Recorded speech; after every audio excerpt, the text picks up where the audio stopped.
Salaam Khateeb.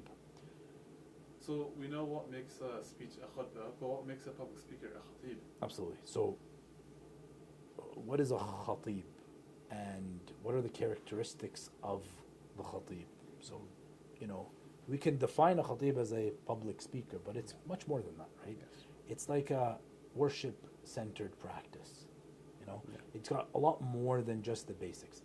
A basic public speaker, usually they'll focus on the audience, Yeah. right? Know your audience. They always say these basic things, right? They'll talk about, you know, start with a strong opening statement, a strong story.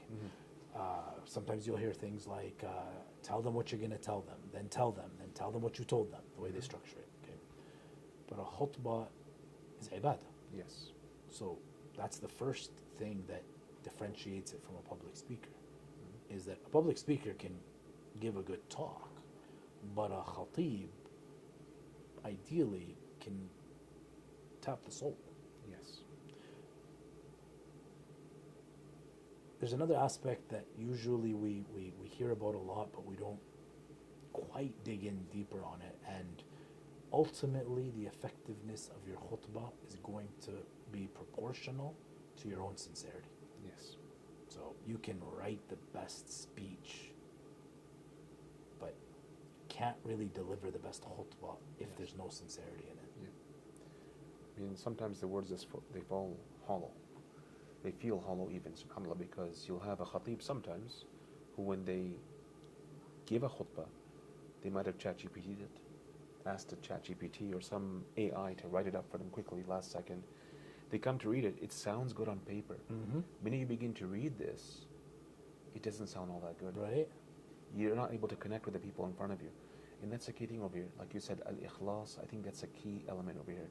This is the distinguishing feature between a public speaker and one who has ikhlas, because here you know you're doing an act of worship and you want to connect with the people in front of you on a deeper level, right? I think that's a key thing. Absolutely. And And connecting with people at a deeper level is the essence of my field as a psychologist, right?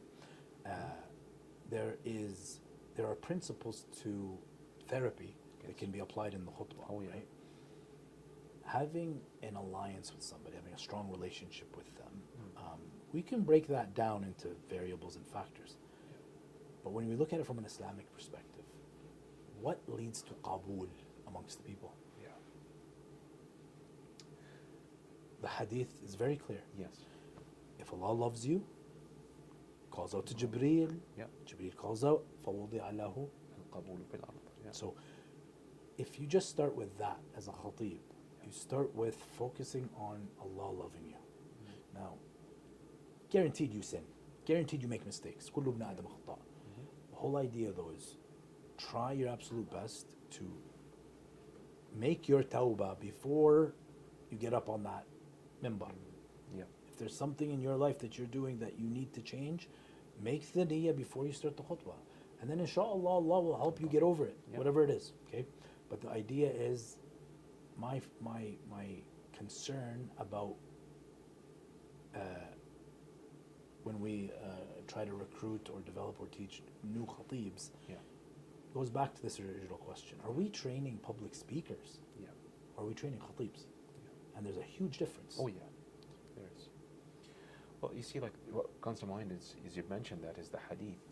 This is a hadith that is often, in the back of my mind. And as you give khutbah speeches, it's always there, bro. So the hadith, it says that people would gather around people in hell. There'll be a person in the midst of hellfire. People will be stunned, shocked. Why are you here? Were you not the person who would tell us to do good and tell us to avoid haram? He said, كنت آمركم بالمعروف ولا آتي. I would command you to do the good, but I would never do it. And I would command you to refrain from the haram, but I would do it.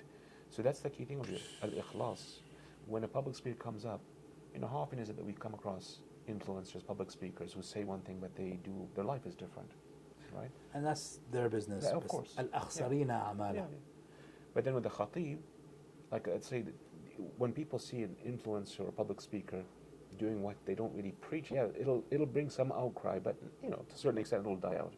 But with the khatib, on the other hand, when you're telling someone this is haram because Allah has said, because Rasulullah said, Next thing, people spot you doing the exact same thing. It destroys not just your credibility, but the credibility of the mimbar of Rasulullah sallallahu alaihi wasallam. That's the key thing there. And what it also does is it desensitizes people. Yes. So if a khatib that smokes, for example, Yeah.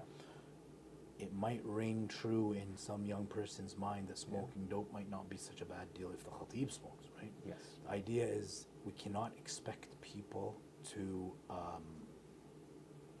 not have an idealistic view of the khatib. Yes. This is why I get so scared for young khatibs at high schools Yeah. and universities. You know what I mean? Because the pressure for them to be perfect is so high.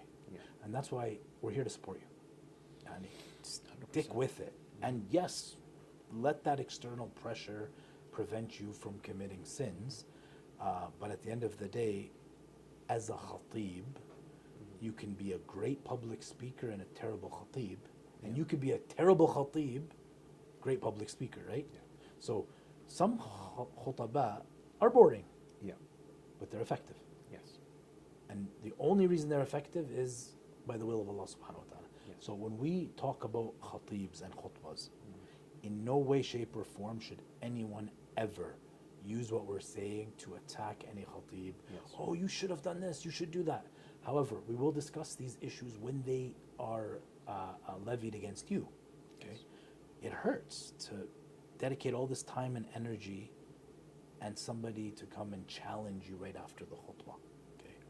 And we have countless examples of the Prophet Muhammad sallallahu alaihi wasallam. Yes. So I think it's really important for the khatib to recognize that even public speaking is an activity. Doing a khutbah is a blank. Ibadah. You answer that question for yourself, inshallah.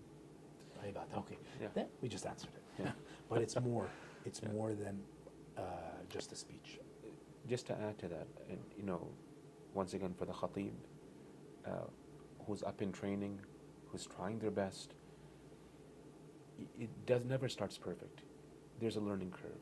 You're gonna fall down a couple of times, but never allow those initial, shortcomings, failures, if you want to even call it that, to hold you back. Because subhanallah, everyone starts somewhere. And you might start from humble beginnings, but Allah put such barakah in your speech. He put such barakah in your style, your delivery. Even if it just be a few words, they can have an impact, unlike a khatib's 30-minute speech, subhanallah. So never hold yourself down. Don't look, don't be so hard on yourself. Khayran, alhamdulillah. I think in the next episode we'll talk about, the ta of bilingual public speaking, which is time, right? Yes. We can explain that in a little more details, but Inshallah. just as short khutbahs can be very powerful, Oh, yes. the greatest speech, if it goes beyond the threshold, law of diminishing returns, right? So, Oh, yes. Yes. Jazakallah. Yes, as they say, خير الكلام ما قل ودل. Barakallah. Yeah.